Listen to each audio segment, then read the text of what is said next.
अस्सलामुअलैकुम अस्सलामुअलैकुम वरहमतुल्लाहि वबरकातुहू। अऊज़ु बिल्लाहि मिनश शैतानिर रजीम। बिस्मिल्लाहिर रहमानिर रहीम। रब्बिश्रह ली सदरी व यस्सिर ली अमरी वहलुल उक़दतम मिन लिसानी यफ़क़हू क़ौली। अल्लाहुम्मा सल्लि अला मुहम्मदिन नबिय्यिल उम्मी व अला आलिहि व सल्लिम तस्लीमा। कोई भी चीज़ वैसे भी आप शुरू करें, कोशिश करें कि दुआ से शुरू करें। हमारी इंशाअल्लाह ताला ये प्रैक्टिस रहेगी कि जब भी हम क्लास का आगाज़ करें हम इस दुआ से आगाज़ करें। इसकी बड़ी बरक़ात है, इस दुआ की बड़ी बरक़ात है। और जब बंदा अल्लाह पाक से मांग के चलता है, आजिज़ होके चलता है, तो अल्लाह पाक उसको नवाजते हैं। अल्लाह पाक अपने ख़ज़ानों के मुँह खोल देते हैं। इस दुआ का मतलब भी बड़ा प्यारा है, हमें पता होना चाहिए।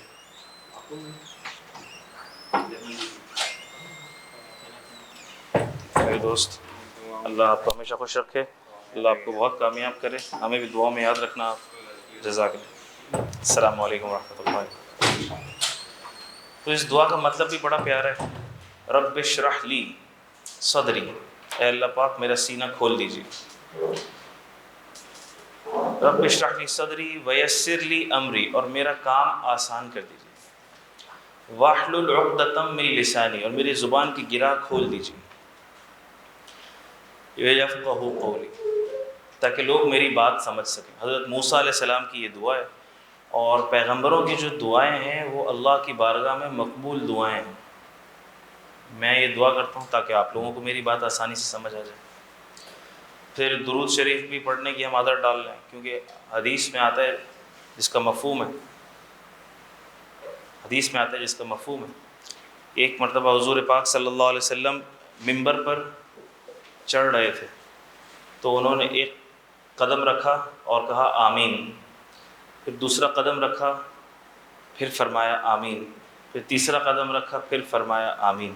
तो सहाबा कराम रज़ी अल्लाह ताला अन्हुम ने हुज़ूर पाक सल्लल्लाहु अलैहि वसल्लम से दरियाफ़्त फरमाया, ए अल्लाह के रसूल, हमने आपसे पहले आपको कभी इस तरह से आमीन कहते नहीं देखा, कि आपने क्यों फरमाया आमीन? तो हुज़ूर पाक सल्लल्लाहु अलैहि वसल्लम ने फरमाया कि उस वक्त जिब्राईल अलैहिस्सलाम तशरीफ़ लाए थे और उन्होंने 3 दुआएं फरमाई, और मैंने तीनों पर आमीन कहा। ठीक है, दुआएं क्या बद्दुआएं थी बेसिकली। पहली बद्दुआ क्या थी कि हलाक हो जाए वो शख्स, अल्लाह पाक कमी बेशी माफ़ फरमाए। हदीस का मफ़हूम है कि जिसने रमज़ान का महीना पाया और अपनी मग़फ़िरत ना करवा सका। नंबर 2 कि जिसके सामने मेरा नाम लिया गया और उसने दुरूद शरीफ ना पढ़ा, हलाक हो जाए, नाकाम हो जाए, कुछ अल्लाह पाक कमी बेशी माफ़ फरमाए। हदीस का मफ़हूम है। और तीसरा कि जिसने अपने वालिदैन दोनों या किसी एक को बुढ़ापे की उम्र में पाया और अपनी जन्नत ना बना सका या अपनी बख्शिश ना करवा सका। कितना अफसोस, कितने अफसोस की बात है अगर कोई रमज़ान का महीना पाए, अपनी मग़फ़िरत ना करवा सके, इबादत ना कर सके, अल्लाह को राज़ी ना कर सके, वालिदैन की नाफरमानी करे, हुज़ूर सल्लल्लाहु अलैहि वसल्लम का नाम आए, दुरूद शरीफ ना पढ़े। तो हमें इस नुकसान से बचना है और हमें ज़्यादा से ज़्यादा नेकियां कमानी है। ठीक है, तो जब भी हम कोई चीज़ करें, दुआओं का बहुत एहतमाम करें। घर से निकल रहे हैं, घर से निकलने की दुआ सबको याद हो, बिस्मिल्लाहि तवक्कलतु अलल्लाहि ला हौला वला कुव्वता इल्ला बिल्लाह। घर से निकलने की दुआ कितनी छोटी सी दुआ है। जब आप इस दुआ को पढ़ के घर से निकलते हैं, आप फरिश्तों के प्रोटेक्शन में आ जाते हैं, अल्लाह पाक की प्रोटेक्शन में आ जाते हैं। और आप सोचो, जब अल्लाह पाक प्रोटेक्शन का वादा कर लें तो फिर अल्लाह से बड़े किसी का वादा। आज दुनिया के मामलात में कोई छोटा सा आदमी भी बोलते हैं मेरी जिम्मेदारी है यार, आप टेंशन नहीं लो, तो सीना चौड़ा हो जाता है, भाई इतने बड़े बंदे ने जिम्मेदारी ली। और जब अल्लाह पाक जिम्मेदारी ले लें, क्या ख्याल है, उससे बढ़ के तो सर कोई प्रोटेक्शन नहीं हो सकती। घर से निकल रहे हो, बिस्मिल्लाहि तवक्कलतु अलल्लाहि ला हौला वला कुव्वता इल्ला बिल्लाह। बाइक पर आ रहे हो, गाड़ी में आ रहे हो, सवारी की दुआ पढ़ लिया,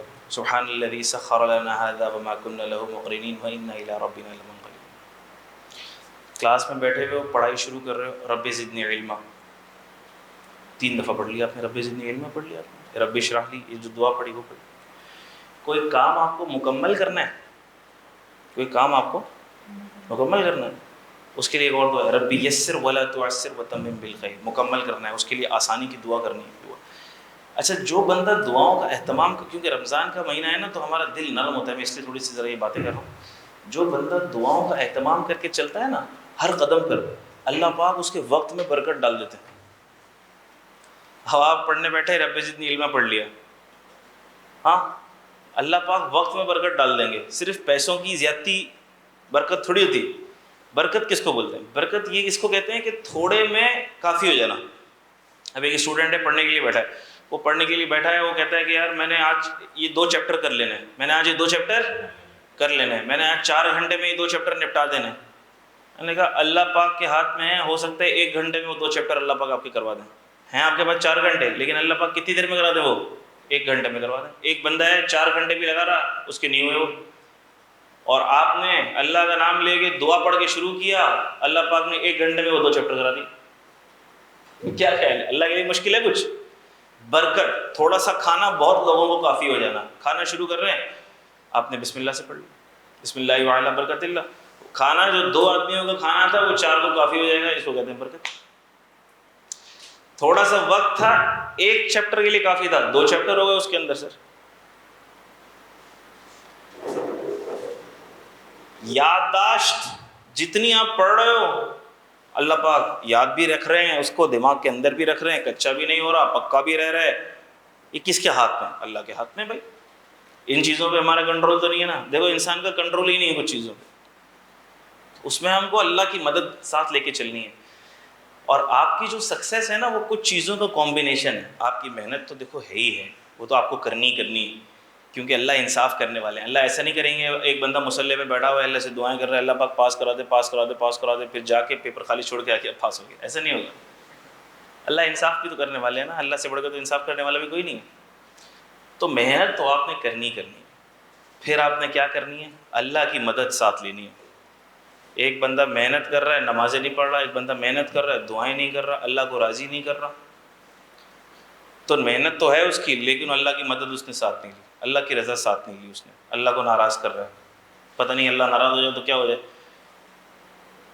अल्लाह नाराज़ हो जाए तो क्या हो जाए। अल्लाह नाराज़ हो जाए तो ये भी हो सकता है कि एक बंदा, अल्लाह ना करे, एक बंदा सीढ़ियाँ उतर रहा है, पैर मुड़ा, मोच आ गई, चलने के काबिल ही नहीं रहा, एग्ज़ाम हॉल तक भी नहीं जा पा रहा,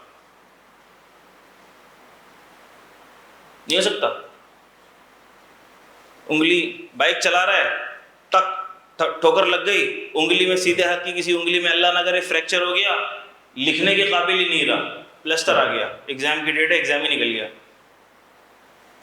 कह रहा हूँ अल्लाह की मदद साथ लेना बड़ा ज़रूरी है ना, अल्लाह की मदद साथ लेनी। अल्लाह की मदद साथ कैसे लेंगे? नमाज़ें पढ़ेंगे टाइम पे, नमाज़ें पढ़ेंगे जमात से, नमाज को डिले नहीं करेंगे, नमाज डिले नहीं, नमाज ले, ऑप्शन नहीं है, मेरे पास भी ऑप्शन नहीं है, आपके पास भी ऑप्शन नहीं है। नमाज पढ़ने का ना पढ़ने का किसी के पास ऑप्शन ही नहीं है, ऑप्शन ही नहीं। आप कह सकते हैं सर मेरी नमाज है, मैं पढ़ूँ ना पढ़ूँ, आप कौन होते हैं बोलने वाले? नहीं, ये तो ऐसा ही हो गया कि आप बोलो सर मेरा सांस है, मैं नाक बंद कर लूँ, सांस लूँ ना लूँ मेरी मर्ज़ी, मैं खाऊँ ना खाऊँ मेरी मर्ज़ी। आने का ऐसी बातें आप करोगे ना तो एक ज़ोर से थप्पड़ पड़ेगा, आपके अब्बा एक चप्पल उठा के मारेंगे, बोलेंगे अच्छा सांस ना लूँ मेरी मर्ज़ी, खाना ना खाऊँ मेरी मर्ज़ी। इसमें मर्ज़ी होती है इंसान की? नहीं होती मर्ज़ी। तो नमाज में भी आपकी मर्ज़ी नहीं है, ऑप्शन थोड़ी है, सबको पढ़नी है। अल्लाह के आगे झुकना है, जिसने हमें बनाया उसके आगे झुकना है, उसका शुक्र अदा करना है, नमाज का एहतमाम कर लो। देखो रमज़ान है, नमाज़ों की पाबंदी डाल ली आपने, यकीन करो पूरा साल चलेगी वो पाबंदी। और आप अपना हाल देख लो, हम में से हर एक जो है ना इनडिसिप्लिन्ड हो चुका है, पंक्चुअलिटी नहीं है हमारे अंदर, सही है। अब कोई कहता है सर ये पंक्चुअल हम कैसे होंगे, पंक्चुअलिटी कैसे आएगी हमारे अंदर? सिंपल तरीका ये है कि नमाज को जमात से पढ़ने की आदत डाल लो। ख़वातीन अव्वल वक्त में पढ़ने की आदत डाल लें, जैसे ही अज़ान हो अगले 15 मिनट में नमाज़ पढ़ लें। और जो मर्द हजरात हैं उनके लिए घर में नमाज होती नहीं भाई, बहुत मजबूरी की हालत में होती है तो होती है, वरना होती नहीं है। वैसे इनफरादी नमाज, बहुत मजबूरी की कोई हालत हो तो इनफरादी नमाज, वरना आपने जाना है जमात से नमाज़ पढ़नी, मस्जिद जाना आप जमात से नमाज़ पढ़ो। और टाइम है, हर नमाज का टाइम है। आप देखो हम दुनिया के कामों में तो 5-10 मिनट ऊपर नीचे करते हैं। मस्जिद में जाओ आप, 1:15 नमाज है, 1:15 जमात खड़ी हो जाएगी। 1:30 बजे नमाज है, 1:30 बजे नमाज खड़ी हो जाएगी। जिस बंदे ने नमाज उसको जमात से पढ़ने की आदत डाल ली, क्या वो, मुझे बताओ, जॉब पे लेट होगा? मुझे बताओ क्लास के लिए लेट होगा? एक बंदा 1:15 फजर की नमाज 5:45 है, वो ठक मस्जिद में पहुंच जाता है। 1:15 नमाज है, वो ठक 1:15 पहुंच जाता है। असर की नमाज 5:30 है, 5:30 पहुंच जाता है। मगरिब की नमाज 6:45 है, 6:45। ईशा की नमाज 8:30 है, 8:30 बजे मस्जिद पहुंच जाता है। उसकी आदत है। तो अब मुझे बताओ क्लास का टाइम 10 बजे होगा, पहुंचेगा नहीं पहुंचेगा? पढ़ तो नमाज रहे हैं लेकिन दुनिया का काम बन गया। मुझे बताओ ऑफिस 9 बजे लगता है, पेपर ICAP पर कितने बजे होते हैं? 9 बजे होता है ना। ये तो आप लोग सुस्त आरामखोरी की इंतहा पे पहुंच गए हो। 10 बजे के टाइम पे भी 10 बजे नहीं पहुंचते हो। ICAP पेपर कब होता है? 9 बजे। तब सब पहुंचते हैं। ऑफिस कब शुरू होते हैं? 9 बजे। फर्म कब शुरू होती है? 9 बजे। अभी ये सुस्ती काहिली कितने दिन? 2 साल। टीचरों के नाक में दम कर लोगे ना 2 साल, उसके बाद तुम्हारी नाक में जो दम होगा, फिर लेट आने पे जो कंपनी में पैसे कटेंगे हैं, फिर ऐसा लगता है कि किसी ने दुम के ऊपर चिंगारी लगा दी हो, भागते हुए जाते हैं ऑफिस में। थंब लगा लें अगर 3 लेट हो जाएंगी ना तो 1 छुट्टी कट जाएगी। तब पता लगता है।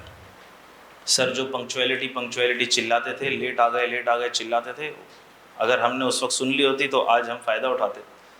2 लाख रुपए सैलरी है किसी की, महीने में 3 दिन लेट आएगा, 1 दिन के पैसे कट जाएंगे। कितने पैसे हो गए? कितने पैसे हो? कैलकुलेट करो कैलकुलेट करो। 1 दिन छुट्टी के कितने पैसे कट गए? महीने के कितने दिन है तुम्हारे पास? 22 दिन है ना। 2 लाख को डिवाइड कर लो 22 वर्किंग डेज के ऊपर, कितने पर डे कितने बनते हैं? 9,000, 10,000। 3 लेट आने पर, 3 दफ़ा 9:15 पे पहुंचने पर जब आपके कट जाएंगे ना 10,000 रुपये, तब दिल से आह निकलेगी। फिर टाइम पे आओ, क्योंकि जब माल जाता है ना तो पता चलता है कि उसकी वैल्यू है। अभी तो सर बोल रहे हैं टाइम पे आना है तो बस आओ, नहीं आओ कोई मसला नहीं है। तो जो नमाज को जमात से पढ़ने की आदत डाल लेगा ना, वो जॉब पे भी टाइम से जाएगा, वो फर्म भी टाइम से जाएगा, वो इंटरव्यू पे भी टाइम से पहुंचेगा, वो ICAP का पेपर भी टाइम पे देगा। क्या ख्याल है? ज़िंदगी बन गई उसकी। और मैं आपको अपने एक्सपीरियंस से बता रहा हूँ, आप ज़िंदगी में प्रोफेशनल लेवल के ऊपर मैंने सबसे ज़्यादा जलील पंक्चुअलिटी और टाइमिंग इश्यूज़ पर होते देखा है लोगों को। 2 बातें हो गई, मेहनत, अल्लाह की रज़ा, और तीसरी बात वालदैन की फरमाबरदारी, वालदैन की दुआएं। 3 चीज़ें आपने मुकम्मल रखनी हैं। अगर ये तीनों एरियाज़ के अंदर टिक टिक टिक होगा ना, ग्रीन ग्रीन ग्रीन होगा ना, पेपर पास होगा। 3 एरियाज़ में से एक एरिया भी शॉर्ट होगा ना, डाउटफुल है भाई, पास होना मुश्किल। वालदैन को नाराज़ नहीं करना, वालदैन की बद्दुआ नहीं लेनी, वालदैन को हमेशा खुश रखना है। वालदैन के सामने कुरान में आता है उफ़ तक नहीं कहना। इससे छोटा लफ्ज़ कोई नहीं है जो कुरान में आ सके। उफ़ तक नहीं कहना, नागवारी जाहिर करने के लिए सबसे उफ़, ये क्या कर दिया आपने, ये तक नहीं कहना। और आज हम लोग वालदैन से किस तरह से बात करते हैं ये आपको ज़्यादा बेहतर पता है। छोटी छोटी सी बात पे उनकी बेकरामी हो जाती है। ऐसे नहीं, ठीक हो गई बात है। कुछ बातें रमज़ान के अंदर हमने बस पकड़ लेनी मजबूती से। दिल नरम होता है, शैतान कैद होता है, नसीहत की बातें दिल पे ज़्यादा असर करती हैं। रोज़े की हालत होती है, नमाजें भी हो रही होती हैं, आमाल हो रहे होते हैं, तो ये ऐसी बातें दिल पे असर करती हैं। तो जब असर करती हैं तो शैतान के छूटने से पहले पहले इनको पकड़ लो। ऐसा ना हो कि शैतान छूटे और उसके बाद फिर आपको भी शैतान बना दे। बातें समझ आ गई? चलो जी। दिमाग तेज़ करने के लिए बहुत सी चीज़ें दिमाग तेज, रब्बे ज़िदनी इल्मा, इससे भी आपका दिमाग तेज़ होगा। और भी वज़ाइफ आते हैं, मैं इंशाल्लाह ताला देख के बताऊँगा। लेकिन मिसवाक करने की आदत डाल लो। मिसवाक करने की आपने क्या करनी है? आदत डालनी है। रख लो जेब में रख। हाँ, क्यों नहीं कर सकते? रोज़े में मिसवाक करो जी।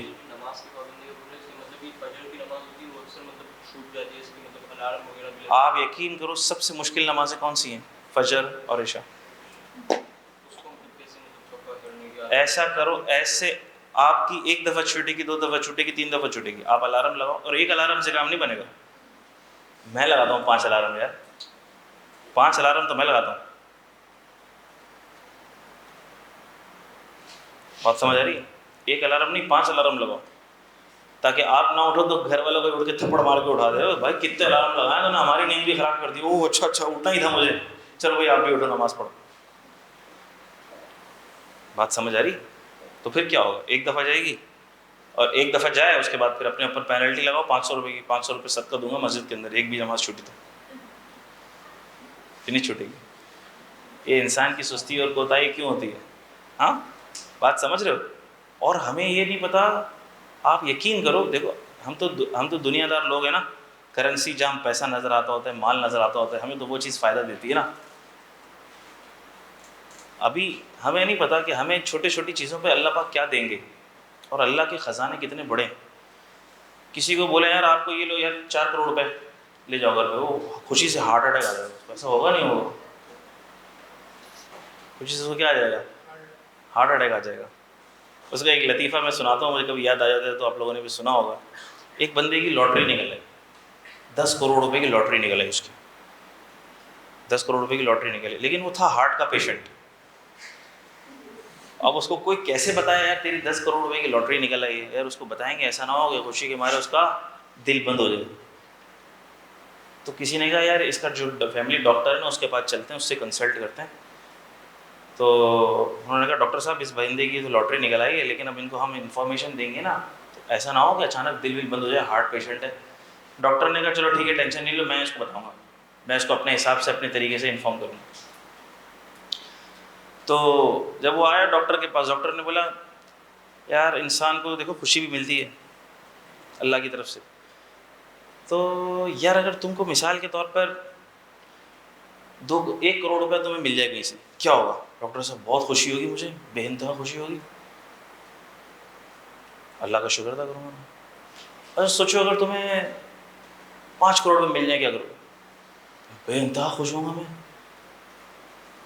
अल्लाह का शुक्र अदा करूँगा, अल्लाह के रास्ते में दूंगा, गाड़ी खरीदूंगा, ये खरीदूंगा, ये इंशाल्लाह बहुत खुश होऊंगा।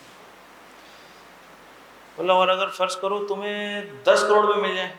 उसने कहा डॉक्टर साहब आपके मुंह में घी शक्कर, मैं आधे पैसे आपको दे दूंगा, डॉक्टर का हार्ट अटैक से इंतकाल हो गया। डॉक्टर का हार्ट अटैक से खुशी से इंतकाल हो गया। तो अल्लाह पाक ने तो होल सेल लगाई हुई। देखो रमज़ान का महीना है ना, अल्लाह से मांगो, अल्लाह से दुआ करो। एक दफ़ा सुभान अल्लाह आपने पढ़ लिया, उस पर अल्लाह पाक आपको वो कुछ देंगे जो आपके दिल और दिमाग में समा नहीं सकता।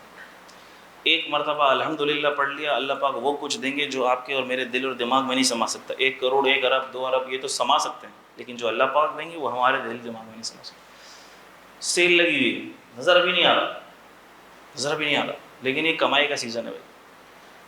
चलते फिरते तस्बीहात पढ़ते रहो, दुरूद शरीफ पढ़ते रहो, कुरान की तिलावत करते रहो, नमाज़ों की पाबंदी करते रहो। ऐसी प्रैक्टिस हो जाएगी इन दिनों में इंशाअल्लाह कि उसके बाद फिर पूरा साल चलते रहेंगे, पूरा साल चलते रहेंगे, पूरा साल चलते रहेंगे। पंखा चलता है ना, पंखा तेज़ पंखा चला दो आप, उसके बाद आप स्विच बंद भी कर दो तो क्या पंखा फ़ौरन बंद हो जाएगा? नहीं, चलता रहेगा, चलता रहेगा, चलता रहेगा, चलता रहेगा, चलता रहेगा। करंट तो बंद हो गया लेकिन चलता रहेगा। क्यों? क्योंकि वो जो आपने पुश दिया था ना उसको करंट का, उसकी वजह से वो पंखा चल रहा है। तो अभी रमज़ान में आप जितना पुश दोगे ना अपना, वो आदात, वो आमाल, वो सारी चीज़ें पूरा साल चलेंगी। और सीए का जो स्टूडेंट होता है ना, सीए का स्टूडेंट, आप यकीन करो आप जितने भी मेहनत करके पेपर दे लो, जो इसका रुकना होगा ना वो रुक जाएगा। सीए का स्टूडेंट सबसे ज़्यादा अल्लाह वाला हो जाता है। मैं कहता हूँ ये इतना इतना अच्छा प्रोफेशन है, इतना अच्छा प्रोफेशन है, ये आपको किसी उल्टी सीधी चीज़ में लगने का टाइम भी नहीं देगा कभी। अब देख लेना, जो उल्टी सीधी चीज़ में लगा, अपना टाइम वेस्ट किया, तफरी तमाशों में लगा, दोस्ती यारियों में लगा, फिल्म ड्रामों में लगा, वो क्या होगा? वो रुक जाएगा, रुक रुक रुक के किक आउट, साइड हो जाएगा। क्योंकि इसके अंदर रहमदिली का अंसर तो है ही नहीं कि पास हो जाएगा, आगे निकल जाएगा। जीपीए कम भी आएगी तो अगले सेमेस्टर में चला जाएगा। हाँ, क्या ख्याल है? जीपीए कम भी आएगी तो अगले सेमेस्टर में चला जाएगा, ऐसा तो सीन है नहीं है। ये तो भाई या तो आ है या पार है, या तो 50 पे पास है या पास नहीं है। 50 पे भी पास है, 60 पे भी पास है, 70 भी पास है, 80 भी पास है। जो पास है वो पास है, जो फेल है वो फेल है भाई। तो सीए में आके तो जो है ना स्टूडेंट बहुत नेक हो जाता है, बहुत अल्लाह वाला हो जाता है। आप सीए के स्टूडेंट्स को दूसरे प्रोफेशन के स्टूडेंट्स के साथ कंपेयर करो, हमारे सीए के स्टूडेंट्स बहुत सुलझे हुए होते हैं, बहुत समझदार होते हैं, उनका सुलझाव एक अलग ही सुलझाव होता है। क्योंकि एक तो वो हार्डवर्किंग इतने हो जाते हैं, उनको पता होता है यार जान मारनी है, दिल जान से मेहनत करनी है, फिर भी गारंटी नहीं है पास होंगे, अल्लाह से दुआ करनी है भाई अल्लाह पाक पास करा दें। पता नहीं कैसा पेपर आ गया, पूरी मेहनत की थी फिर भी इतना मुश्किल पेपर आ गया, पता नहीं फेल ना हो जाए, अल्लाह से दुआ करें। किसी का दिल दुखाने से डरेंगे, अरे भाई इसका दिल दुखा दिया, इसकी बद्दुआ निकल गई, मेरा पेपर रुक जाएगा। अब यकीन करो, सीए के स्टूडेंट को डराना हो ना, उसको बद्दुआ दे दो, देख तेरा पेपर रुक जाएगा, देख ले, हाँ ये नहीं करेगा तो नहीं भाई तू बता करना क्या है, बद्दुआ ना दे ऐसी। बात समझ रहे हो आप लोग? तो बस इंशाअल्लाह ताला अल्लाह पाक आसान करे, आफियत का मामला करे। अच्छा भाई, तो हमारी बातें चल रही थी कल कोर्स से रिलेटेड, कोर्स कितना है, क्या चीज़ें हैं, 3 एरियाज़ में कोर्स डिवाइडेड है, कितने आवर्स का कोर्स है, कब हमारा कोर्स ख़त्म होगा, कैसे ख़त्म होगा सर, कैसी क्लासेस होंगी, टाइम पर हो पाएगा नहीं हो पाएगा, ये सारा मेरा टेंशन है, ये आपका टेंशन नहीं है। आपका टेंशन है सिर्फ क्लास में आना, क्लास लेना, घर जाना, उसको रिवाइज करना, दैट्स इट। मैंने डेट लिख के दे दी आपको कि 10 अगस्त मैक्सिमम इंशाल्लाह ख़त्म हो जाएगा, आपका पेपर होगा 6 या 7 तारीख को, यानी कि इफेक्टिवली 1 महीना पहले आपका कोर्स ख़त्म हो जाएगा। मैंने 10 लिख के दिए, हो सकता है 10 से पहले हो जाए, हो सकता है 31 जुलाई को हो जाए, हो सकता है 5 अगस्त को हो जाए, ठीक है, लेकिन सेफ साइड पर मैंने आपको 10 लिख के दिए। मुझे नहीं पता, मेरे पास इल्म गैब नहीं है, हम अल्लाह से दुआ कर सकते हैं अल्लाह पाक इससे पहले ख़त्म करा, इससे ज़्यादा हमारे हाथ में कुछ नहीं। हमारे हाथ में कोशिश है आपको बात जल्दी समझ आ जाए। ऐसे पिछला बैच ऐसा गुजरा, एक दफ़ा एक चीज़ बता दी बस सर समझ आ गया, और माशाल्लाह सब A1 बच्चे थे, A1 जल्दी हुआ। पिछली अटेम्प्ट के अंदर मेरा कोर्स ख़त्म हो चुका था 15 जनवरी, 15 या 20 जनवरी को मेरा कोर्स ख़त्म हो चुका था, अल्हम्दुलिल्लाह अल्हम्दुलिल्लाह, ठीक है। तो हम दुआ करते हैं अल्लाह से कि अभी भी हमारा कोर्स जल्दी ख़त्म हो जाएगा इंशाल्लाह ताला, टेंशन की बात नहीं है। लेकिन कोर्स का क्या जल्दी ख़त्म कर देना हमारा ऑब्जेक्टिव है? कोर्स जल्दी ख़त्म हो जाए नहीं, हमारा ऑब्जेक्टिव है कि आपको अच्छे से अच्छा समझ आ जाए, आपका कॉन्सेप्ट 100% क्लियर हो जाए, आपकी पूरी प्रैक्टिस हो जाए। फिर क्या होगा, जब टीचर का कोर्स ख़त्म होगा तो आपकी प्रैक्टिस, आपकी प्रिपरेशन, आपका रिवीजन भी साथ साथ ख़त्म हो जाए। तो अब आपको टेंशन लेने की ज़रूरत नहीं पड़ेगी कि हमें और पढ़ना है, अभी सर ख़त्म कराएंगे तो हमने पढ़ना शुरू करना है। ये तो फेलियर बच्चों की अप्रोच होती है, सर ने पढ़ा लिया अब पढ़ना है, नहीं नहीं नहीं, सर पढ़ा रहे हैं साथ साथ पढ़ना है। सर पढ़ा रहे हैं एक टॉपिक, आज हमने रिवाइज नहीं किया, वो टॉपिक हम भूल जाएंगे, वो कच्चा हो जाएगा, उसको बाद में याद करना मुश्किल हो जाएगा। आज हमने टॉपिक पढ़ लिया सैलरी इनकम का, आज जो हमने हिस्सा पढ़ लिया, आज घर जाएंगे कोशिश कर लें आज याद कर लें, आज नहीं कर सकते, वीक ख़त्म होगा, टाइम मिलेगा, सैटरडे ऑफ है, संडे ऑफ है, जो भी टाइम मिलेगा उस हफ्ते के अंदर अंदर हमने क्या कर लेना, उसको क्लोज कर लेना। क्योंकि आज अगर आपने उसको याद नहीं किया, मिसाल ले रहा हूँ मैं, आज अगर मैं कोई आपको टॉपिक समझाऊंगा ना, आपको मेरी बातें, मेरी आवाज़, मेरी एग्जाम्पल्स आपको दिलो दिमाग में गूंज रही होंगी, नींद में भी नज़र आ रही होंगी आपको, लेकिन अब जब अगला टॉपिक शुरू होगा तो वो चीज़ें चेंज हो जाएंगी। अब अगर आपने उसी दौरान, उसी ड्यूरिंग द डिस्कशन, उसी हफ्ते में अगर आपने वो टॉपिक याद करके कंप्लीट कर लिया, मैं आपको बता रहा हूँ, अगर आपने, बड़ी बात नहीं कर रहा, कराने वाली ज़ात अल्लाह की है, मैं कोई बड़ी बात नहीं कर रहा, इंशाअल्लाह अल्लाह की ज़ात से मुझे उम्मीद है, अगर आपने गौर से ढंग से सिर्फ सुन लिया ना लेक्चर, मेरे पीछे पीछे रिपीट कर लिया ना, 60 to 70% आपको याद क्लास में हो जाएगा इंशाअल्लाह अल्लाह के फजल करम से। फिर आपने घर जाकर उसको 1 से 2 दफ़ा रीड करना है, हो गया याद, ख़त्म। ऐसा है टैक्स, रोड लर्निंग वाले एरियाज अलग हैं, देखो वो बाकी के 40% में आएंगे, 60 से 70% एरिया ऐसा होगा, मैं आपको समझाऊंगा, बताऊंगा, लिखा हुआ जो होगा वो वही लिखा हुआ होगा जो मैंने आपको समझा दिया। अब जिसने वो समझ लिया, प्रैक्टिकल क्वेश्चन कर लिया, उसमें अप्लाई कर लिया, अब मुझे बताओ वो भूलेगा? वो नहीं भूलेगा, वो नहीं भूलेगा, वो घर जाएगा, एक दफ़ा रीड करेगा, उसको पक्का याद हो जाएगा। लेकिन अगर आज उसने घर जाके उसको 2 दफ़ा रीड नहीं किया और अगले हफ्ते किया, तो अब उसको 2 दफ़ा नहीं रीड करना पड़ेगा, अब उसको 20 दफ़ा रीड करना पड़ेगा और फिर जाके उसको याद होगा। अब अक्लमंद कौन है, जो अपना टाइम बचाए या जो एक हफ्ते बाद उसको देखे और डबल टाइम लगाए, ट्रिपल टाइम लगाए? वो बेवकूफ़ क्या लगेगा मेरे हिसाब से, आपके पास इतना फजूल टाइम नहीं है। बातें समझ आ रही हैं आपको? अच्छा, ये बात हो गई। अच्छा, अब देखो मैंने आपको एक पर्चा दिया है जिसके अंदर मैंने आपको कुछ, एक तो हमारे पास हो गया प्लानर। प्लानर में कोई बात तो नहीं रह गई। प्लानर से रिलेटेड किसी को कोई सवाल हो तो मुझसे पूछ लो प्लीज। प्लानर से रिलेटेड कोई सवाल तो नहीं है किसी का? ठीक है, अब मैंने आपको एक चीज दी जी बेटा।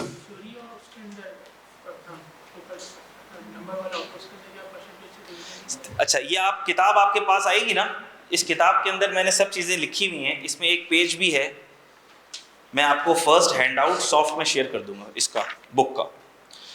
इसके अंदर सब चीजें लिखी हुई हैं, टॉपिक वाइज ड्यूरेशन भी लिखी हुई है, हर टॉपिक की एस्टिमेटेड ड्यूरेशन क्या है, कितना कितना टाइम लगेगा। लेकिन आपको इसकी टेंशन लेने की ज़रूरत नहीं है, मैंने सिर्फ एक आइडिया के लिए लिख दी है।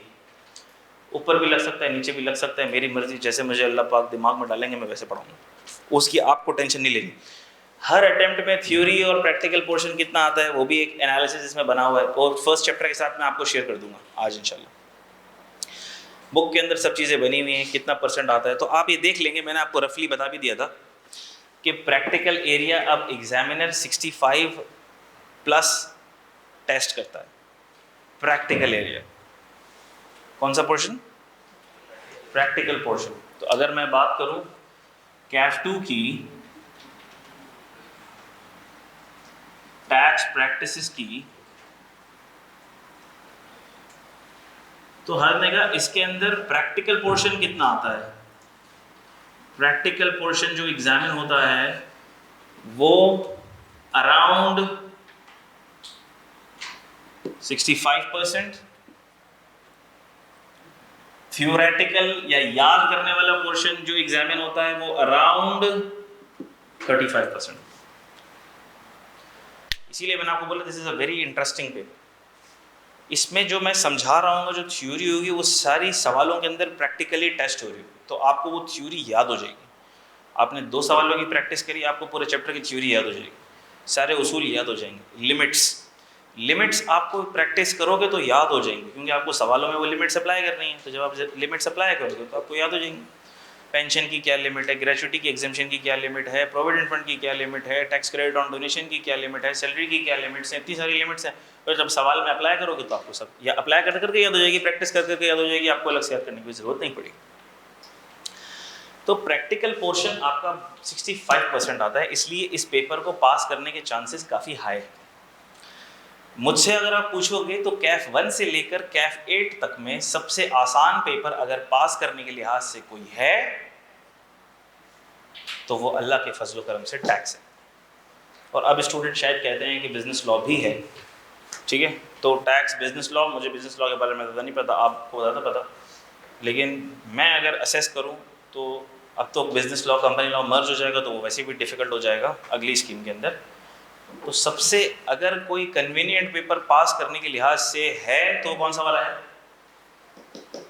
इंशाल्लाह ये आप देख लेंगे, ये आप देख लेंगे, ये ऐसा नहीं है कि मैं कह रहा हूँ, आप देख लेंगे इंशाल्लाह। लेकिन जो बच्चा इसको सीरियस नहीं लेता, इसको हल्का लेता है, सर जो समझा रहे हैं सब समझ आ रहा है, सर ने सवाल करा दिया A1 हो गया, समझ आ गया, अब मुझे करने की ज़रूरत नहीं है, अब मुझे घर जाके रिवाइज करने की ज़रूरत नहीं है, टैक्स तो ऐसा है कि मैं आखिर में भी देख लूँगा तो होगा, कर लूँगा, क्लासेस सारी ले ली हैं, आखिर में भी देख लूँगा तो हो जाएगा। जिसने हल्का लिया ना इस पेपर को वो क्लीन बोल्ड हो जाएगा। इसका कोर्स बहुत ज़्यादा है, कॉन्सेप्ट बहुत ज़्यादा है, और प्रैक्टिकल क्वेश्चन के अंदर जैसे जैसे आगे बढ़ेंगे ना टेक्निकलिटी बढ़ती चली जाएगी। बिजनेस इनकम सेल्स टैक्स के अंदर टेक्निकलिटी काफ़ी बढ़ती चली जाएगी, तो हल्का किसी स्टेज पे नहीं लेना इसको। कैफ 2 का पेपर अगर आपने पास किया तो सीए के पेपर बाकी वाले पास कर पाओगे। कैफ 2 का पेपर अगर पास ना हुआ तो बाकी पेपर्स के लिए भी बड़ा मसला है भाई। तो यूँ समझो कि ये पेपर आप लोगों के लिए इज्जत वाला पेपर है, ये चैलेंज वाला पेपर है, ये तो करना ही करना है पास। ये पास होगा तो बाकी पेपर पास करने के लिए आफियत रहेगी। और ये मैं आपको बता दूं कि ये जो आपकी अटेम्प्ट है कैफ 1, 2, 3 या कैफ 1, 2, 4 जो भी पेपर दे रहे हो तुम, ये अटेम्प्ट आपका मुस्तकबिल डिसाइड करने वाली अटेम्प्ट होगी 60-70% लोगों के लिए, यकीन करो आप। ये अटेम्प्ट आपको बता देगी कि क्या आप सीए में रहने के लायक हो या सीए में रहने के लायक नहीं हो। ये आपको पहला अलार्म दे देगी, ये आपके पहली घंटी बजा देगी। जैसे मैंने बताया ना, पीआरसी को तो मैं सीए का पार्टी नहीं समझता माजरत के साथ। ये बचा कैफ 1 2 3 की पहली अटेम्प्ट, ये कैफ 1 2 3 की पहली अटेम्प्ट या तो आपको ये बता देगी कि आप आगे चलने के काबिल हो, या आपको ये बता देगी कि आप आगे चलने के काबिल नहीं। So this is your prestige attempt, this is the attempt to save your prestige, to show that you are capable of achieving this qualification इंशाल्लाह। ठीक है, तो शुरू से पढ़ना है आपने। अच्छा, प्रैक्टिकल पोर्शन बता दिया मैंने आपको, थ्योरेटिकल पोर्शन बता दिया। हम इंशाल्लाह अल्लाह के करम से पूरा कोर्स कवर करेंगे, आपने भी पूरा करना है, सिलेक्टिव स्टडीज़ की तरफ नहीं जाना है। जो टीचर कराए साथ साथ कर लोगे तो सिलेक्टिव स्टडीज़ की ज़रूरत नहीं पड़ेगी। सीए के प्रोफेशन में जो बच्चा ये सोचता है कि मैंने सिलेक्टिव स्टडीज़ की तरफ जाना है, वो अपनी चांसेस ऑफ पासिंग को पहले से कम कर रहा है। आपने सब प्रिपेयर करना है, जैसे टीचर बताएगा वैसे प्रायोरिटाइज़ करना है, और सब कुछ प्रिपेयर करना है इंशाल्लाह, और आप कर पाओगे। ठीक है, अच्छा हम स्टार्ट ही करते हैं अपना पोर्शन, अपना कैफ 2 का डिस्कशन। इनकम टैक्स से हम लोग स्टार्ट करते हैं, लेकिन इनकम टैक्स से पोर्शन स्टार्ट करने से पहले दो डिस्कशंस आती हैं। एक डिस्कशन आती है बजट की। बजट अभी मैं आपके साथ डिस्कस करूंगा कि ये बजट क्या होता है, और आज की क्लास के अंदर जो हम डिस्कशन करेंगे वो करेंगे, एक तो हम बजट को डिस्कस करेंगे जो आपके सामने है, एक हम करेंगे डायरेक्ट वर्सेस इनडायरेक्ट टैक्सेशन का कॉन्सेप्ट, क्यों इसे डायरेक्ट टैक्सेशन कहा जाता है, क्यों इसे इनडायरेक्ट टैक्सेशन कहा जाता है, ये डिस्कस करेंगे हम। और तीसरा डिस्कशन हम ये करेंगे वे फॉरवर्ड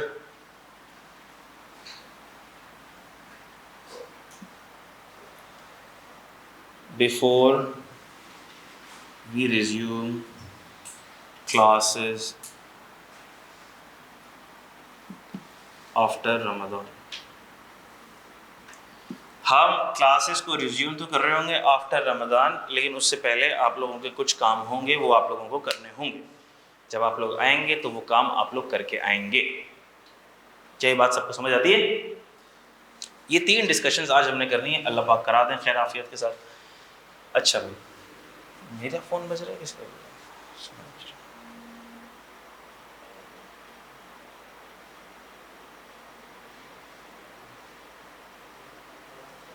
Sure.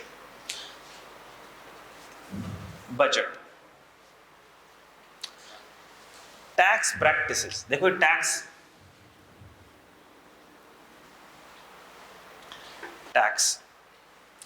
हम इसके मीनिंग के ऊपर डिटेल में डिस्कशन करेंगे, लेकिन ये टैक्स है क्या? बेसिकली ये टैक्स गवर्नमेंट के लिए रेवेन्यू है, और हम और आप जैसे इंडिविजुअल्स के लिए या कंपनीज के लिए ये एक एक्सपेंस या burden. For individuals, companies etcetera, ये क्या है? ये एक्सपेंस है, और ये क्या है? बर्डन। हमारी जेब से निकलता है ये टैक्स। हमारी जेब से निकल के कहाँ जाता है? हमारी जेब से निकल के गवर्नमेंट की जेब में चले जाता है। सर गवर्नमेंट क्या करती है? This is the fiscal tool, इससे गवर्नमेंट चलती है। तरीके पेट्रोल है जो गवर्नमेंट चलती है। हमने कहा भाई हमारी गवर्नमेंट तो माल से ही चलती है, सही है, पैसा होगा तो मुल्क चलेगा। मुल्क चलेगा से क्या मुराद है? सर मुल्क चलेगा से मुराद ये है कि हमारे सियासतदानों जो बेचारे गरीब हैं, जिनके बच्चे रो रहे हैं, भूख से परेशान हैं, बिलक रहे हैं, उनकी सैलरीज जाएंगी तो उनके घर के चूल्हे जलेंगे। सियासतदानों की सैलरियाँ जाएंगी, जो पूरी ब्यूरोक्रेसी है, जो पब्लिक एडमिनिस्ट्रेशन है, जितने गवर्नमेंट डिपार्टमेंट्स हैं, उन सब में जितने गवर्नमेंट एम्प्लॉइज़ हैं, उन सब की सैलरीज जाएंगी। क्या ख्याल है? फ़ौज की सैलरीज जाएंगी तो हमारे मुल्क की हिफाजत हो पाएगी, ठीक है। और फिर सर ये पैसे गवर्नमेंट को मिलेंगे तो फिर ये अच्छे अच्छे जो रोड बन रहे हैं वो रोड बन पाएंगे। गवर्नमेंट स्कूल्स जो अच्छे अच्छे हैं, जहाँ से लोग पढ़ के डॉक्टर और इंजीनियर बन के निकल रहे हैं, वो बन पाएंगे। हॉस्पिटल्स बन पाएंगे। तो ये इतना सारा खर्चा करने के लिए क्या चाहिए? माल चाहिए। तो सर ये हमसे माल लेकर ये हम पर ही खर्चा करेंगे, या हमारे जो नौकर खादिम जो गवर्नमेंट के लोग हैं उनकी सैलरीज वगैरह जाएंगी, हाई कोर्ट के जजेस की सैलरी जाएंगी, सुप्रीम कोर्ट के जजेस की सैलरी जाएंगी, इनकम टैक्स डिपार्टमेंट वालों की सैलरियाँ जाएंगी, टैक्स डिपार्टमेंट वालों की सैलरियाँ भी हमारे पैसों से जाएंगी, टैक्स के पैसों से। तो ये सारा खर्चा करें, किसकी जेब से निकलेगा? हमारी जेबों से निकलेगा। किसके पास जाएगा? गवर्नमेंट के पास जाएगा। तो ये हमारा एक्सपेंस हुआ, गवर्नमेंट का रेवेन्यू है, फिर गवर्नमेंट अपने एक्सपेंसेस करेगी उस रेवेन्यू से। ठीक हो गई बात? इसका मतलब कि सर ये सब्जेक्ट तो बड़ा इंपॉर्टेंट हो गया, ये तो मैक्रो इकोनॉमिक लेवल की इंपॉर्टेंस हो गई, ये तो नेशनल लेवल की इंपॉर्टेंस हो गई। इसका मतलब अब हम ये पढ़ने वाले हैं कि मुल्क का रेवेन्यू कैसे जनरेट करना है। जी, अब आप बड़े हो गए, अब आप छोटे मोटी चीज़ें नहीं पढ़ रहे हैं, अब आप बड़ी चीज़ पढ़ रहे हैं कि मुल्क का रेवेन्यू कैसे जनरेट होगा, मुल्क का टैक्स कैसे जनरेट होगा, मुल्क रेवेन्यू कैसे जनरेट करेगा। बात समझ आ गई? तो एक बात तो तय है कि वो पैसे हम और आपसे लेके जनरेट करेगा, कोई आसमान से तो टपकेंगे नहीं पैसे। ठीक है, अब हमारी सैलरियों से टैक्स जाएगा, हमारी रेंटल इनकम से टैक्स जाएगा, हमारी बिजनेस इनकम से टैक्स जाएगा, टैक्स जाएगा। तो हमारी जेबों से जो टैक्स जाएगा वो गवर्नमेंट का क्या है? रेवेन्यू। ये बात समझ आ गई? तो गवर्नमेंट क्या करेगी? गवर्नमेंट भी जरा अपना पीएनएल बनाएगी, जैसे आप बनाते हो ना अपना पीएनएल। सर हम पहले अपनी इनकम तो देख लें कितनी है। अच्छा भाई देख लो कितनी है।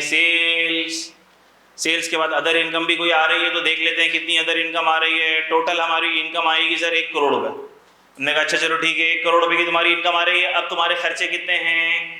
सर ये खर्चे हैं। कॉस्ट ऑफ गुड्स सोल्ड भी निकल रही है, फिर फाइनेंशियल एक्सपेंसेस भी निकल रहे हैं, एडमिन एक्सपेंसेस भी निकल रहे हैं, सेलिंग एक्सपेंसेस भी निकल रहे हैं। तब उसके बाद सब निकाल के पीबीटी, प्रॉफिट बिफोर टैक्स आ जाए। ऐसा ही है। तो हमने कहा सर इनकम देखेंगे हम कितनी इनकम है हमारी, और उसको इनकम को देखते हुए हम अपने खर्चे डिसाइड करेंगे। जितनी चादर होगी उतने पाँव फैलाएंगे। ऐसा है कि नहीं है? चादर से ज्यादा पाँव फैलाए तो बॉटम लाइन पे क्या आ जाएगा? लॉस आ जाएगा। ऐसा है कि नहीं है? सर 4 करोड़ की टॉप लाइन थी, रेवेन्यू लाइन 4 करोड़ की थी, एक्सपेंसेस हो गए 5 करोड़ रुपए के, क्या आ जाएगा? लॉस आ जाएगा सर। चादर से ज्यादा आपने पाँव फैला दिए माजरत के साथ तो लॉस आ जाएगा। एक्सपेंसेस आपने ज्यादा कर दिए। यही होता है ना पीएनएल जो हम बनाते हैं। सबने बनाया हुआ है ना पीएनएल। गवर्नमेंट भी अपना पीएनएल बनाएगी। ठीक है, गवर्नमेंट भी अपने क्या बनाएगी? पीएनएल बनाएगी। एस्टिमेटेड पीएनएल बनाएगी। क्या बनाएगी? Estimated PNL. साल के शुरू में खड़े होके अगले साल का एस्टिमेटेड पीएनएल बनाएगी। उसे कहते हैं बजट। क्या कहते हैं? बजट। नेशनल असेंबली में बजट पास होता है। एक्टिंग गवर्नमेंट बजट प्रेजेंट करती है। एक्टिंग गवर्नमेंट जो भी गवर्नमेंट होगी, जैसे लास्ट पीएमएलएन की गवर्नमेंट थी, पीएमएलएन की गवर्नमेंट थी, उन्होंने बजट प्रेजेंट किया। बजट प्रेजेंट किया। उस बजट में क्या लिखा हुआ होगा?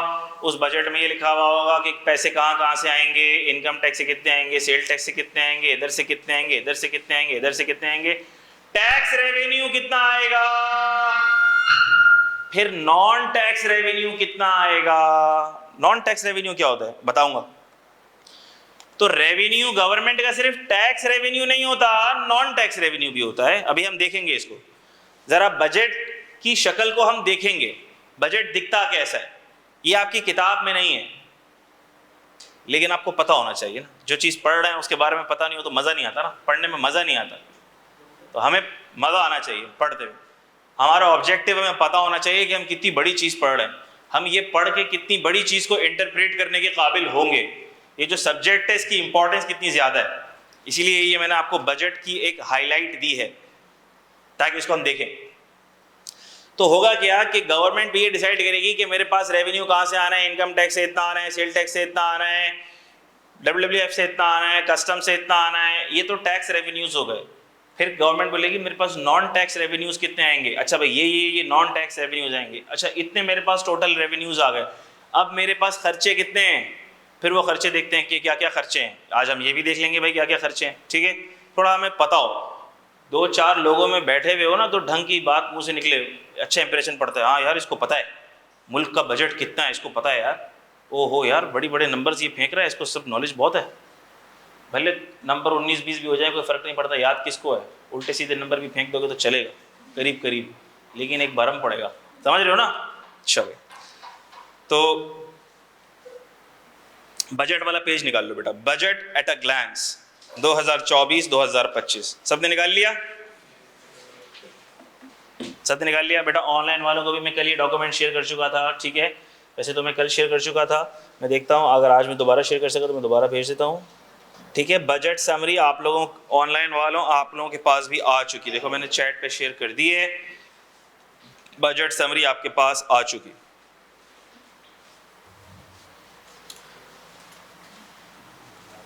अच्छा, अब हम बजट समरी को थोड़ा सा एनालाइज करते हैं, देखते हैं कि हमारा पैसा, हमारे खून पसीने से कमाया हुआ पैसा कहाँ कहाँ लग रहा है, गवर्नमेंट क्या कर रही है।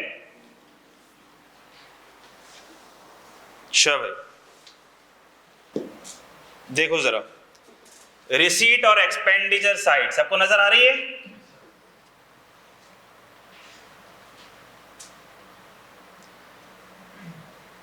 रिसीट्स और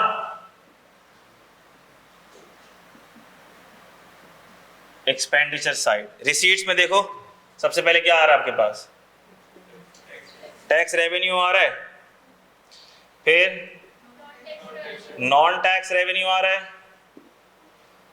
अच्छा भाई, टैक्स रेवेन्यू कितना आ रहा है, ये सब के सब आपके पास बिलियंस में लिखा हुआ है, 12.97 ट्रिलियन और 4.8 ट्रिलियन, ठीक है, 4845 बिलियन, ये है आपके पास टॉप लाइन।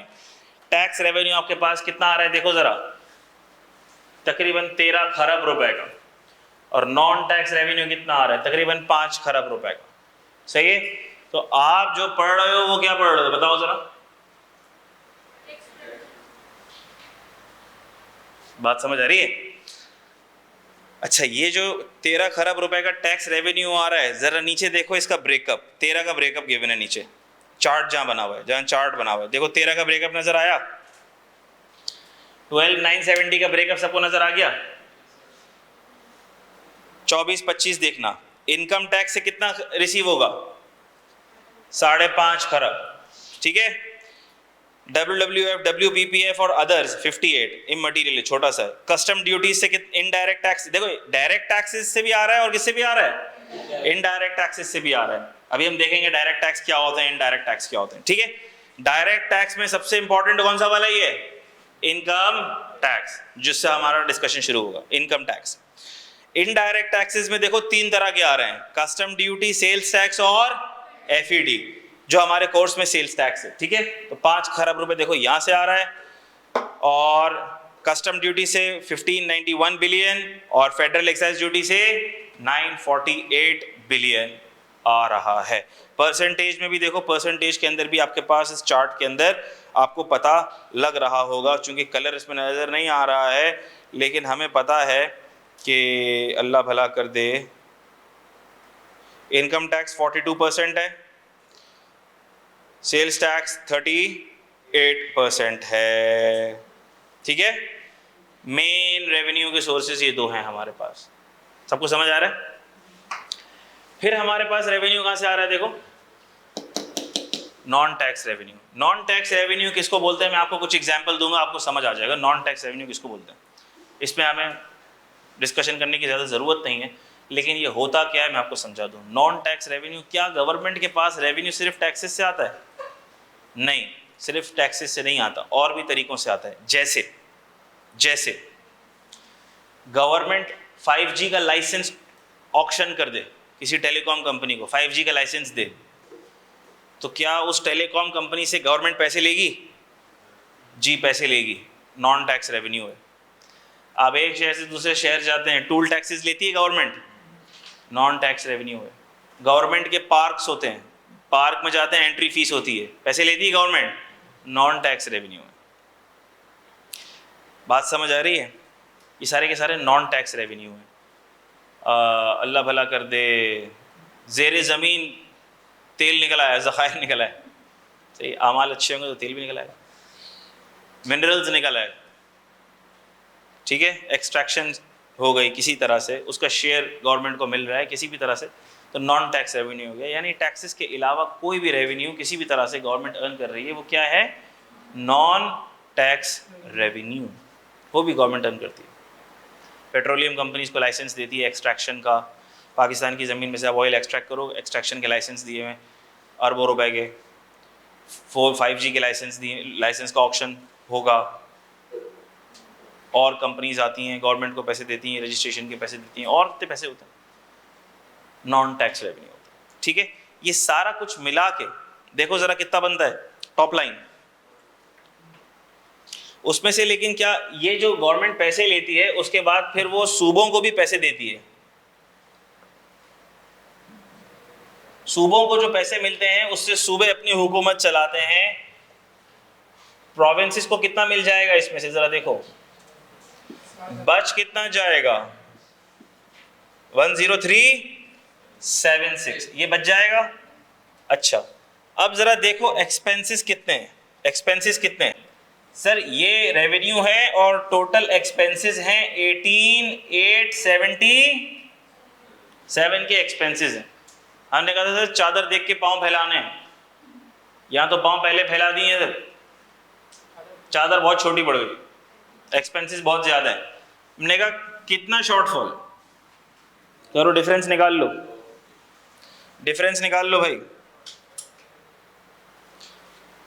डिफरेंस निकाल लो इसका।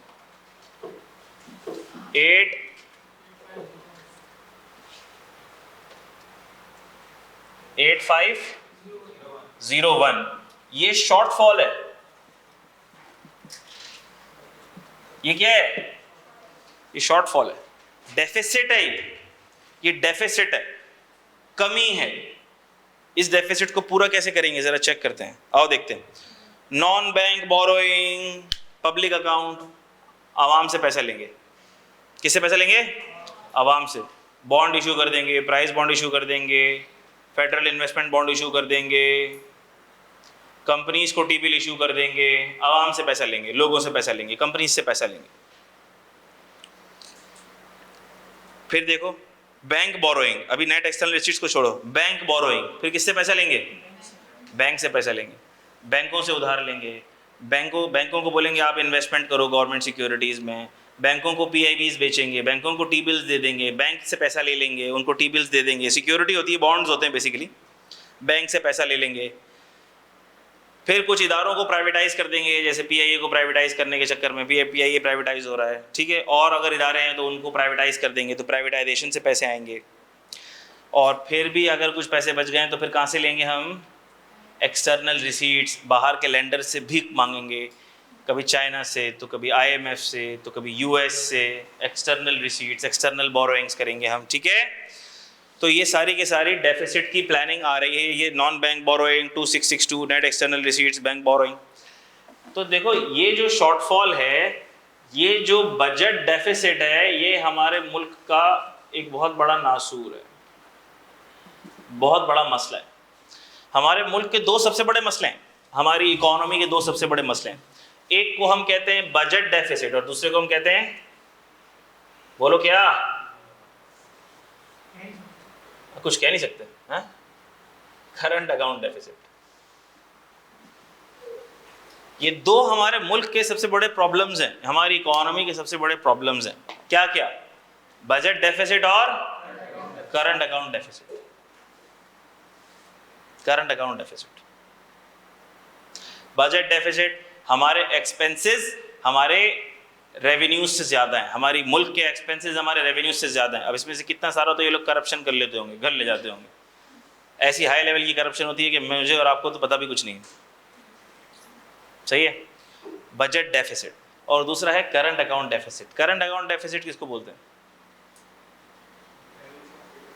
बिल्कुल ठीक, बैलेंस ऑफ पेमेंट्स, ठीक है। बैलेंस ऑफ पेमेंट्स की वजह से जो आता है, हमारी एक्सपोर्ट्स कम हैं, इंपोर्ट्स ज़्यादा हैं, हमारी एक्सपोर्ट्स कम है, इंपोर्ट ज़्यादा हैं, हमें पैसे ज़्यादा चाहिए ख़रीदारी करने के लिए। गरीब मुल्क है, हमें पैसे ज़्यादा चाहिए, हमारी ख्वाहिशात ही ख़त्म नहीं हो रही। आज भी इम्तियाज़ में देखो कैट फूड और डॉग फूड आ रहे हैं बाहर से, कुत्ते बिल्लियों के खाने आ रहे हैं, उसमें हमारा डॉलर लग रहा है, ठीक है। और दूसरी बात ये कि सारी ट्रेड किस में होती है, डॉलर में। PKR में होती तो हम कायदे आदम छाप के अपना काम चला लेते। डॉलर कहाँ से लेकर आए, डॉलर कहाँ से लेकर आए भाई, आर यू गेटिंग दिस। तो अब डॉलर लाने के लिए थे या तो एक्सपोर्ट ज़्यादा करो आप, या तो क्या करो आप एक्सपोर्ट करो तो डॉलर आए, जब डॉलर आएगा तो फिर उससे आप चीज़ें खरीदना।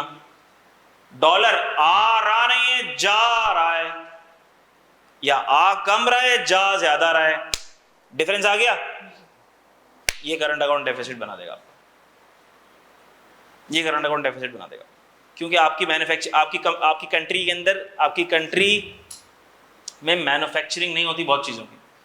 हमारी जो इकोनॉमी है वो इंपोर्ट बेस्ड इकोनॉमी है, इंपोर्ट बेस्ड इकोनॉमी है। हमें जो चीज़ चाहिए होती है हम बाहर से इंपोर्ट करते हैं, काम चला लेते हैं, हर चीज़ हम बाहर से इंपोर्ट करते हैं, काम चला लेते हैं, बनता कुछ नहीं है यहाँ पे, बनता कुछ नहीं है यहाँ पे, मैन्युफैक्चरिंग नहीं है, इंडस्ट्रीज नहीं है, लोग इंडस्ट्री नहीं लगा रहे। चाइना से सस्ता माल मंगवा लो, अरे भाई आप इंडस्ट्री लगाओ ना, इससे सस्ता फ़ोन मंगा लो, भाई आप फ़ोन बनाओ ना, बाहर से गाड़ी मंगवा लो, भाई आप गाड़ी मैन्युफैक्चर करो ना। तो यहाँ पर प्रोडक्शन नहीं है, मैन्युफैक्चरिंग नहीं है, तो होता क्या है, हर चीज़ हमें बाहर से चाहिए, इंपोर्ट करनी। इंपोर्ट किस में होगी, डॉलर में होगी। डॉलर क्या आसमान से दरख्त पे लगेगा, जब डॉलर दरख्त पे नहीं लगेगा तो डिमांड सप्लाई का गैप आ गया, डॉलर की डिमांड ज़्यादा है, सप्लाई कम, तो डॉलर भाग जाता है। तो मेरी डिमांड ज़्यादा है, मेरी वैल्यू ज़्यादा है, मैं भाग जाऊँ। जिस चीज़ की भी डिमांड ज़्यादा होगी वो ऊपर हो जाएगा ना, कि नहीं हो जाएगा। जैसे ही डॉलर ज़्यादा होता है, जितने हमने इंटरनेशनल लोन लिए हुए होते हैं, कर्जे लिए हुए होते हैं, वो भी क्या हो जाते हैं, ज़्यादा हो जाते हैं। तो ये सर्कुलर रेफरेंस लगा हुआ है एक तरह का, देख रहे हो, डॉलर बढ़ने से इसके ऊपर भी फर्क पड़ गया। तो जो हमारे कर्जे हैं, जिसकी हमें सूद की पेमेंट्स करनी है, जिनकी हमें कर्जों की पेमेंट्स करनी है, वो भी बढ़ गए। अब जरा एक्सपेंसेस पर नजर डालो, एक्सपेंसेस हैं क्या क्या, जल्दी से एक्सपेंसेस देखो जरा क्या क्या है, देख के दिल जल के राख हो जाएगा आपका। 18,877 में 18,877 तो शॉर्टफॉल के साथ है ना। ये तो पैसा हमने जनरेट किया टैक्स और नॉन टैक्स रेवेन्यू से, फिर उधार भी लिया, भीख भी मांगी, भीख मांगने के बाद भी पैसे कितने बने, 18,877। उसमें से कितना सूद में चला गया देखो जरा, 9,775, 10 खरब रुपया किस में चला गया, सिर्फ और सिर्फ सूद में। ये लोन की असल पेमेंट भी नहीं हुई, जल गया ना खून। यानी कि सर जितना टैक्स कलेक्ट हुआ तकरीबन पूरा के पूरा वो किस में चले गया, इंटरेस्ट पेमेंट में। खत्म हो गया, टाइम खत्म हो गया। इधर ओ भाई सर, उमर गाजी इतनी देर बाद गए हैं, 20 मिनट बाद गए हैं वो 3:30 पे जी, 3:30 की भी बात गए, मैंने तो 3:30 की भी बात क्लास स्टार्ट करी। 10-15 मिनट तो दो मुझे, बात समझ आई। तो आप देखो ये तो सारा के सारा सूद में फूंक गया भाई, मजाक नहीं चल रहा हमारे साथ। ये सूद खत्म कब होगा, फिर लोन खत्म कब होगा, फिर मुल्क अपने पैर पे कब खड़ा होगा। मैंने कहा सर ये बड़ा गंभीर मसला है, ये सोचेंगे जाके आज इस पे। अच्छा फिर देखो जरा अगला पॉइंट देखो, मुल्क चले ना चले सर, कैसे भी चले, लेकिन पेंशन तो जाएगी, क्योंकि इतने कीमती लोग जिन्होंने अपना तन मन धन मुल्क के लिए कुर्बान कर दिया, वो रिटायर भी हो गए, तो उनको हम पेंशनें देते रहेंगे जब तक वो कब्र के अंदर नहीं उतर जाते। एक जज भी अगर हाई कोर्ट का रिटायर हो रहा है, सुप्रीम कोर्ट का रिटायर हो रहा है, यहाँ का सिविल कोर्ट का रिटायर हो रहा है, उसको पेंशनें जा रही हैं लाखों रुपए की। जो हाई कोर्ट के जजेस हैं उनको लाखों रुपए की पेंशन जाती हैं। 17 ग्रेड से ऊपर वाले जो ऑफिसर्स होते हैं उनको कितनी कितनी पेंशन जाती हैं,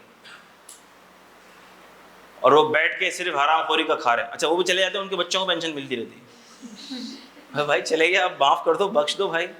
नहीं गवर्नमेंट एम्प्लॉय थे, गवर्नमेंट एम्प्लॉय थे। फिर जो मुल्क के रखवाले हैं वो भी ठीक ठाक पैसे ले जाते हैं, सही है, देख सकते हैं आप लोग। Defence affairs and services, grants and transfers to provinces, फिर मुख्तलिफ एड प्रोजेक्ट्स चल रहे होते हैं, मुख्तलिफ ग्रांट्स दी जाती हैं प्रोविंसेस वगैरह को। काफ़ी कमोडिटीज़ पर गवर्नमेंट सब्सिडीज़ देती है, तो वहाँ पे गवर्नमेंट का पैसा जाता है। फिर सिविल गवर्नमेंट के खर्चे, जो सिविल गवर्नमेंट चल रही है, गवर्नमेंट डिपार्टमेंट के एम्प्लॉयज़ हैं, उनकी सैलरीज़ हैं, पब्लिक सेक्टर, और फिर जो बच कुछ जाएगा वो थोड़ा सा ज़रा आप पर भी खर्च करना है। Public sector development expenditure, road भी बनाने हैं तो स्कूल भी बनाने हैं, तो उसके लिए जो कुछ बच जाएगा फिर वो उसके लिए भी थोड़ा बहुत। So this is the breakdown of the budget, जिससे आपको ये पता चल रहा है कि इस वक्त हमारी इकोनॉमी कितनी बुरी तरह फंस चुकी है कि इतना बड़ा चंक सिर्फ किस में चला जाता है, सूदी पेमेंट्स के अंदर चला जाता है, सूद की पेमेंट्स में चला जाता है। अब वो चाहे वो बैंक को सूद जा रहा हो, चाहे पब्लिक से पैसा लिया उसको सूद जा रहा है, चाहे IMF को जा रहा है, चाहे वर्ल्ड बैंक को जा रहा है, चाहे चाइना को जा रहा है, चाहे सऊदीया को जा रहा है, चाहे दुबई से लोन लिया उसको जा रहा है, ये सारा सूद में जा रहा है। Are you getting this? So this is the breakdown of budget. Budget साल के शुरू में बन जाता है। ये 25 का बजट है। कब का बजट है देखो जरा, ये 25 का बजट है। ये 25 का बजट 1 जुलाई 24 का मतलब क्या है? देखो जो फिस्कल ईयर, इसके ऊपर बहुत डिटेल में मैं बात करूंगा, मैं अभी डिटेल में बात नहीं कर रहा, बहुत डिटेल में बात होगी इस पर। फिस्कल फाइनेंशियल ईयर 2025 ये चलता है 1 जुलाई 24 से 30 जून 25 तक। तो ये बजट आपके पास 25 का है। ये कब से कब तक चलेगा ये? तो अभी जो हम सांस ले रहे हैं वो इसी ईयर में सांस ले रहे हैं, यही हमारा साल है। जो बजट आया था ये कब आया था? ये जो बजट आया था ना, ये 1 जुलाई से थोड़ा सा पहले आया था। इंप्लीमेंट हुआ है पहली जुलाई से, फाइनेंस एक्ट बन गया ये। इसके ऊपर भी बातें हम डिटेल में करेंगे। यानी कि यहाँ पे जून एंड के अंदर कहीं ये बजट अप्रूव हुआ होगा।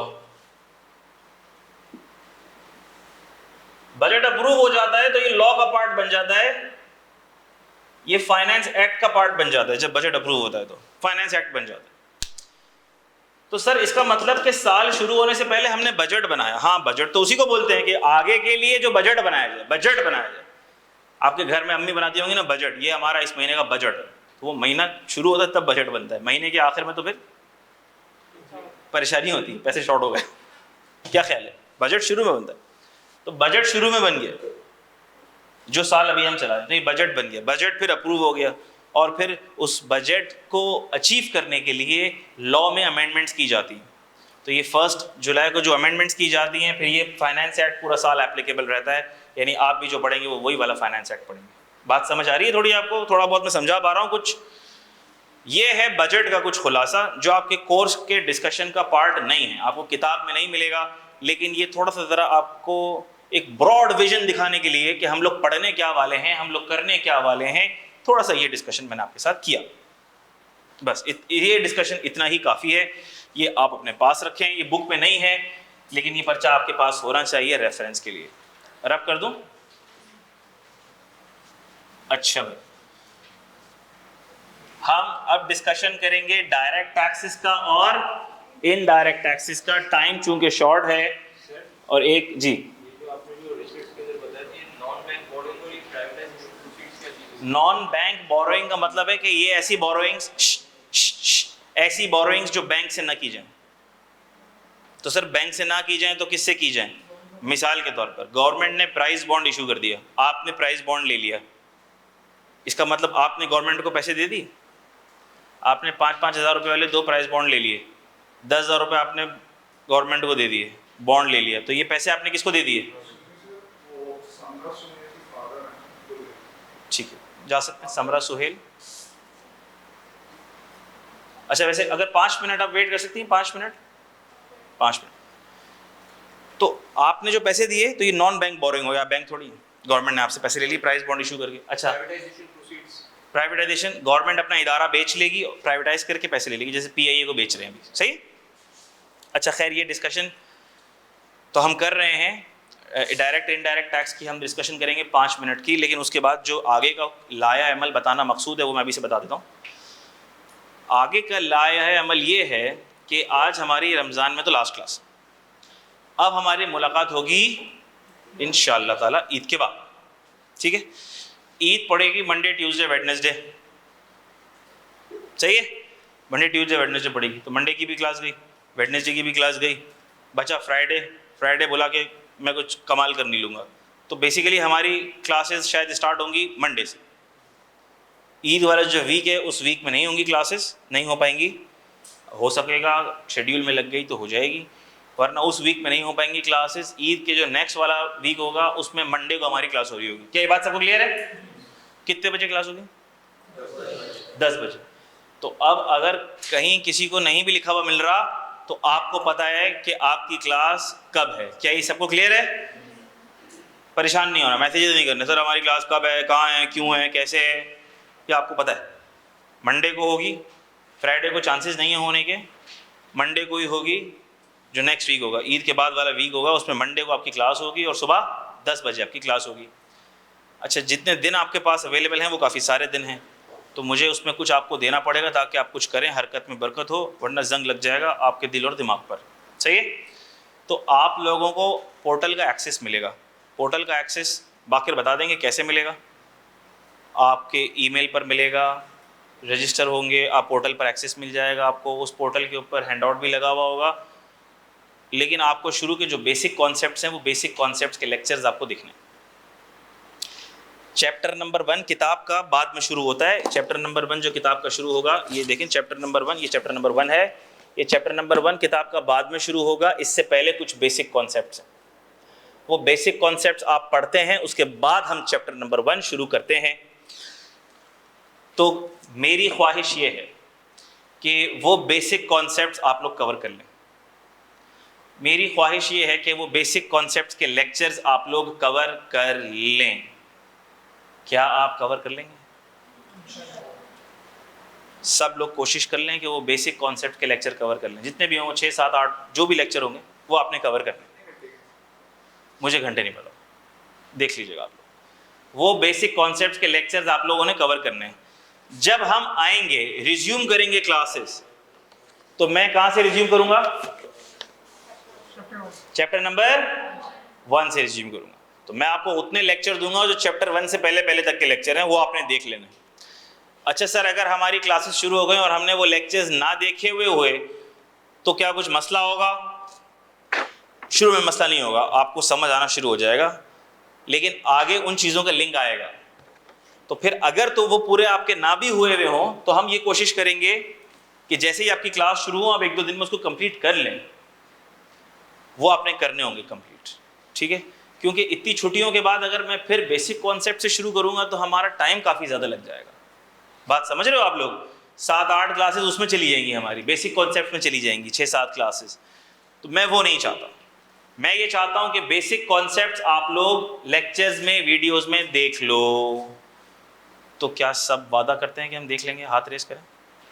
रमज़ान का वादा, अल्लाह का पक्का वादा करो। इंशाल्लाह कोशिश कर लें, सब कोशिश कर लें। ईद की भी छुट्टियां आएंगी और इतनी सारी छुट्टियां आएंगी तो बड़ी हरामखोरी की बात हो जाएगी अगर आपने वो वीडियोस नहीं देखी। तो मंडे से अगर ईद पड़ रही है तो Monday, Tuesday, Wednesday, Thursday, Friday, Saturday, Sunday, 7 दिन। मतलब दवाई भी खाते हैं तो सुबह, दोपहर और रात खाते हैं, तो एक दिन अगर एक लेक्चर आप लोग देख लेंगे तो कोई गुनाह नहीं मिलेगा आप लोगों को। अल्लाह पाक आपको सवाब देंगे। इस नीयत से देख रहे हैं आप कि आप रिस्क हलाल कमाएंगे, पास होंगे, सीए अपने वालिदैन को खुश करेंगे, नीयत आपकी ये है, तो इसके ऊपर सवाब मिलेगा।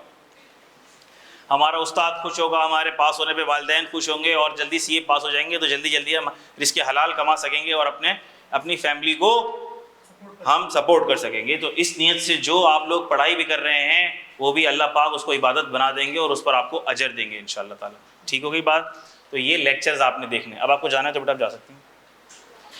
पोर्टल एक्सेस आपने ले लेना है। पोर्टल एक्सेस लेकर आपने वो लेक्चर्स कवर कर लेने हैं। आपके जो दोस्त अहबाब हैं जो नहीं भी आए हैं क्लासेस में, आप उनको भी बता दीजिएगा भाई पोर्टल ले लो, पोर्टल का एक्सेस ले लो और जो पोर्टल के ऊपर लेक्चर्स हैं वो कवर कर लो सर की क्लास शुरू होने से पहले। क्या ये बातें सबको क्लियर हैं? बस अब 5 मिनट के अंदर हम ख़त्म करेंगे। स्टार्टिंग टॉपिक है, बिस्मिल्लाह कर लेते हैं हम। डायरेक्ट टैक्सेशन क्या है और इनडायरेक्ट टैक्सेशन क्या है। 5 मिनट पोर्टल पर ये भी है, सब कुछ है, लेकिन हम शुरू कर देते हैं ना, बिस्मिल्लाह कर लेते हैं ताकि शुरू हो जाए ना, वो पोर्टल आपका शुरू हो जाए। समझ रहे हो ना आप लोग? वो चीज़ें शुरू हो जाएंगी। Direct tax versus indirect taxes. अच्छा, ये मैं आपको पहले ही बता चुका हूं, direct taxes, indirect taxes. Direct taxes की मिसाल इनकम टैक्स और इनडायरेक्ट टैक्सेस की मिसाल सेल्स टैक्स। सर ये डायरेक्ट को डायरेक्ट और इनडायरेक्ट को इनडायरेक्ट क्यों कहते हैं? तो दोनों टैक्सेस निकलेंगे तो आपकी जेब से मतलब आवाम की जेब से निकलेंगे, निकलेंगे तो आवाम की जेब से। तो एक को डायरेक्ट टैक्स क्यों कह रहे हैं, एक को इनडायरेक्ट टैक्स क्यों कह रहे हैं? डायरेक्ट टैक्स इसलिए कह रहे हैं कि ये इनकम पर डायरेक्टली अप्लाई होता है, directly applied on income of a tax payer. ये डायरेक्टली अप्लाई होता है। जैसे एग्जांपल दे दें सर, कोई कंपनी है, कंपनी का प्रॉफिट बिफोर टैक्स आ गया 1 मिलियन, 10 लाख रुपए। सर उसका इनकम टैक्स कैसे निकलेगा? 29% डायरेक्टली उसकी इनकम पे लगा दो, डायरेक्टली लगा दो उसकी इनकम पे। कितना? 29% लगा दो। तो एक कंपनी है, एग्जांपल अ कंपनी, कंपनी का पीबीटी है कितना? 1 मिलियन, उसके ऊपर क्या लगा दो? 29% लगा दो, 2,90,000 रुपए उसका क्या बन जाएगा? Income tax. तो क्या हमने ये रेट डायरेक्टली उसकी इनकम पर लगा दिया? जी लगा दिया। ये डायरेक्ट टैक्स। और डायरेक्ट टैक्स के अंदर एक और ख़ास बात होती है, एक और ख़ास बात होती है। ये पॉइंट नंबर 1 है। पॉइंट नंबर 2 है burden of tax and payment of tax on same person. Burden of tax यानी जिसकी जेब से टैक्स निकल रहा है, जिस पर टैक्स का बोझ पड़ रहा है, वही टैक्स की पेमेंट करने का भी जिम्मेदार है। सर ये तो बोझ भी कंपनी का है, 2,90,000 रुपए कंपनी की जेब से निकलेंगे और इसको पे करने की जिम्मेदारी भी कंपनी की है। यानी ये कंपनी की जिम्मेदारी है कि कंपनी इस अमाउंट को एफबीआर को जाके दे दे। एफबीआर क्या है? टैक्स कलेक्ट करने का इदारा, टैक्स कलेक्ट करने का इदारा। अब वो जब लेक्चर्स देखेंगे तो लेक्चर्स में मैंने डिटेल में बहुत बातें बताई नहीं है, वो सब आपको पता चल जाएंगी इंशाल्लाह। आप देखेंगे तो ज़्यादा डिटेल में जाने का टाइम नहीं हमारे पास। ये है डायरेक्ट टैक्स। सेल्स टैक्स को कहते हैं इनडायरेक्ट टैक्स। क्यों कहते हैं? क्योंकि ये इनकम ऑफ टैक्स पेयर पर डायरेक्टली अप्लाई नहीं होता, does not directly apply on income of tax payer, does not directly apply. ठीक है, वो डायरेक्टली अप्लाई था, ये does not directly apply on income of tax payer. ये डायरेक्टली इनकम पर अप्लाई नहीं होता। तो सर ये कैसे अप्लाई होता है? सेल्स टैक्स कैसे अप्लाई होता है? ये आप लोगों ने बहुत इसकी मिसालें देखी हैं, बहुत कॉमन एग्जाम्पल है। Example, purchase of a biscuit और अ जूस। आज आप जाएं किसी भी रिटेल स्टोर से जूस परचेज करें, 2 लोग गए जूस परचेज करने के लिए, एक करोड़पति बाप का बेटा है, एक गरीब बाप का बेटा है। दोनों गए हैं इम्तियाज स्टोर में जूस परचेज करने के लिए। दोनों ने नेस्ले का जूस ले लिया। दोनों ने स्टोर वाले को 350 रुपये दिए, जिसमें 300 रुपये का जूस था और 50 रुपये का सेल्स टैक्स था। मिसाल ले रहा हूँ मैं ऐसी, बस हो गया, 2 मिनट। 50 रुपये का सेल्स टैक्स था, तो हमने कहा 50 रुपये का सेल्स टैक्स दोनों ने पे किया, गरीब ने भी उतना ही पे किया, अमीर ने भी उतना ही पे किया। ये जो 50 रुपये का सेल्स टैक्स पे किया, इसका ताल्लुक इनकम से नहीं है, ये लगता है on consumption of goods and services. किस पर अप्लाई होता है? Applied on consumption of goods and services. आप जब लेक्चर्स देखेंगे तो आपको डिटेल में इसके बारे में और बातें पता चल जाएंगी। बच्चों थैंक यू वेरी मच। हमारा रमज़ान में साथ यहीं तक था। इंशाल्लाह आप लोगों से रमज़ान के बाद मुलाकात होगी, लेकिन प्लीज़ बेसिक कॉन्सेप्ट्स के लेक्चर्स देख के आना, रिक्वेस्ट है मेरी आपसे, ताकि हम तेज़ी की फ़्लाइट पकड़ सकें ईद के बाद। Thank you very much. मुझे, मेरे घर वालों को, हम सब टीचर्स को आप अपनी दुआओं में बहुत याद रखिएगा। रमज़ान की खुसूसी दुआओं में, आखिरी अशरे में जी भर के इबादत कीजिएगा, ताक़रातों में बहुत इबादत कीजिएगा। हम सबको, इस पूरे इदारे को अपनी दुआओं में याद रखिएगा। अल्लाह पाक आप लोगों को खुश रखें, आप लोगों को कामयाब करें। हमारी दुआएं आप लोगों के साथ हैं। Thank you very much. May Allah bless you all. Take care a lot. Allah हाफ़िज़।